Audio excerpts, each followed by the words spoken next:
Estudo sobre o Evangelho de Lucas, parte 105, dia 13 de novembro de 2023. A parábola da viúva persistente. Lucas, capítulo 18, do versículo 1 ao 8.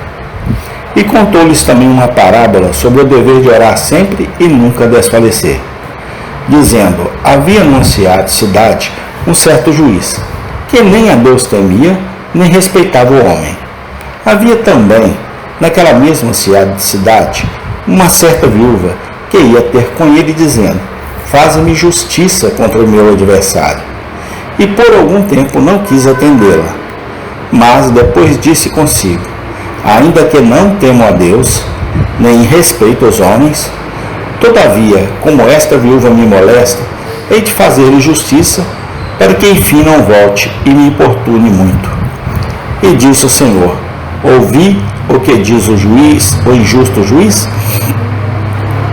E Deus não fará justiça aos seus escolhidos, que clamam a Ele de dia e de noite, ainda que é tardio para com eles? Digo-vos que depressa lhes fará justiça. Quando, porém, vier o Filho do Homem, porventura achará fé na terra? Lucas 18, de 1 a 8. O objeto da parábola diante de nós é explicado pelo próprio Cristo. Para usar as palavras de um velho teólogo, a chave está pendurada na porta.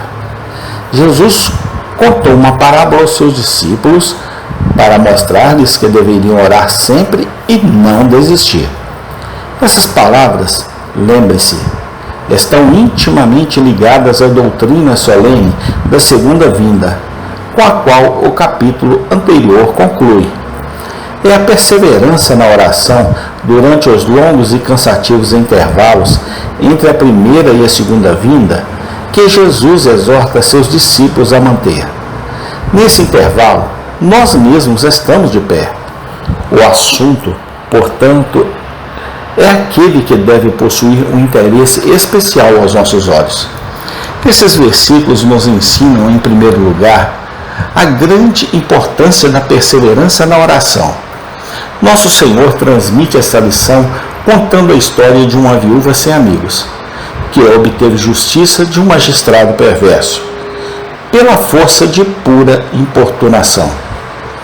Embora eu não tema a Deus, nem considere o homem, disse o juiz injusto, mas porque esta viúva me perturba, farei com que ela obtenha justiça, para que não me canse com sua contínua vinda. Nosso próprio Senhor fornece a aplicação da parábola. E Deus não fará justiça aos seus escolhidos que clamam a Ele dia e noite? Ele não tardará em ajudá-los. Se a importunação obtém tanto de um homem iníquo, então quanto mais obterá para os filhos de Deus do justo juiz, seu Pai Celestial. O assunto da oração deve sempre ser interessante para os cristãos. A oração é o próprio alento vital do verdadeiro cristianismo. É na oração que a verdadeira religião começa. É na oração que a verdadeira religião floresce. É na oração que decai. A oração é uma das primeiras evidências de conversão. Atos 9, 11. A negligência da oração é o caminho certo para a queda. Mateus 26, 40, 41. O que quer que esclareça o assunto da oração é para a saúde de nossa alma.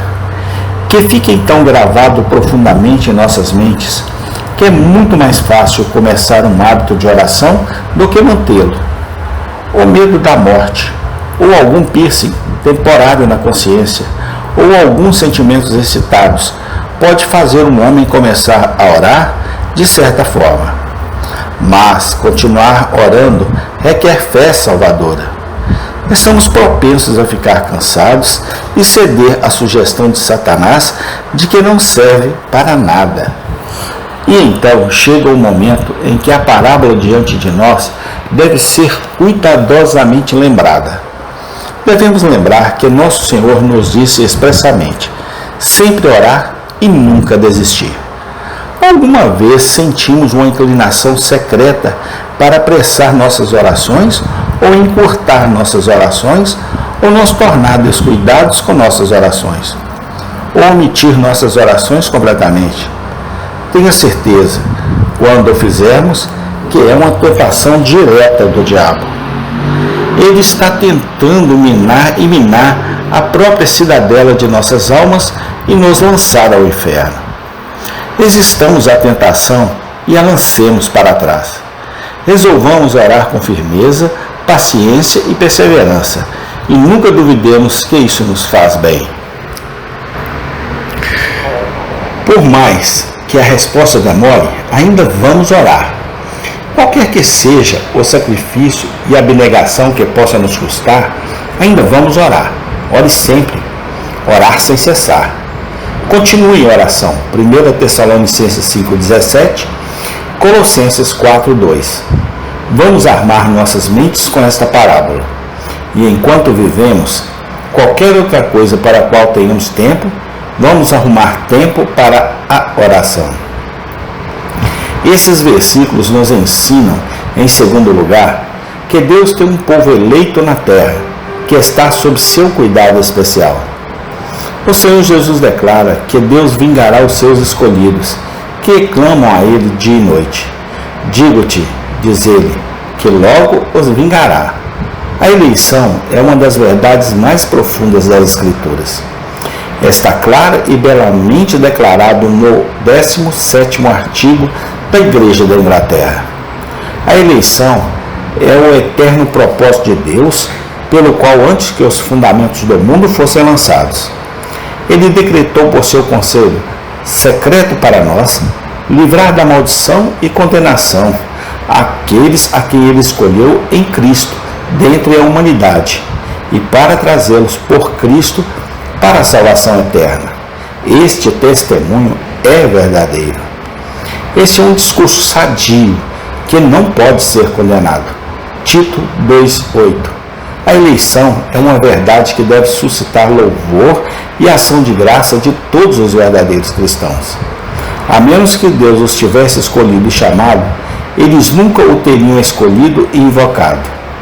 A menos que Ele os tivesse escolhidos por seu próprio prazer, sem respeitar qualquer bondade deles, nunca haveria nada neles para torná-los dignos de sua escolha.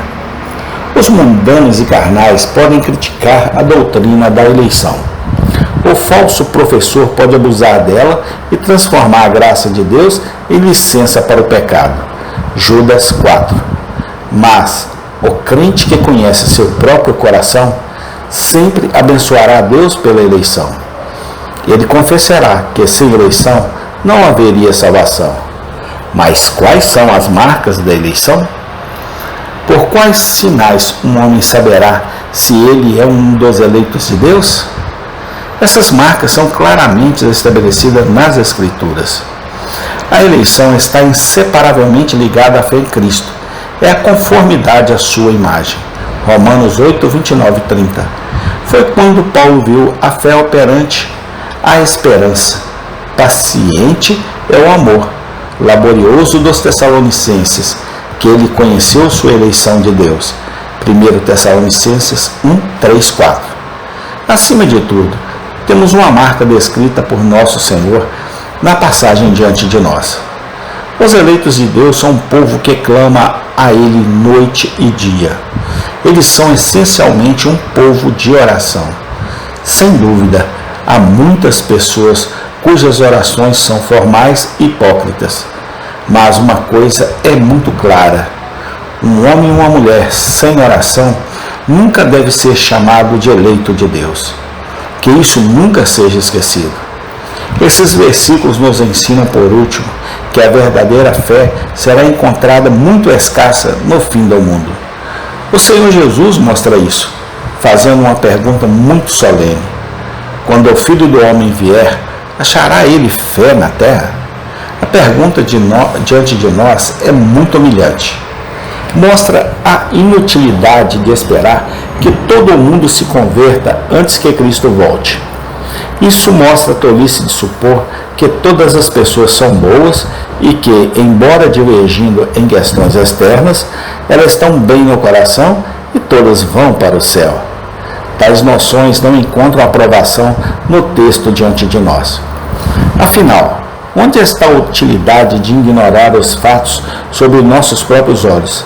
Fatos do mundo, fatos nas igrejas, fatos nas congregações a que pertencemos, fatos por nossas próprias portas e lareiras. Onde a fé pode ser vista? Quantos ao nosso redor realmente acreditam no que a Bíblia contém? Quantos vivem como se acreditassem que Cristo morreu por eles e que há um julgamento vindouro, um céu e um inferno? Essas são as indagações mais dolorosas e sérias, mas eles exigem e merecem uma resposta.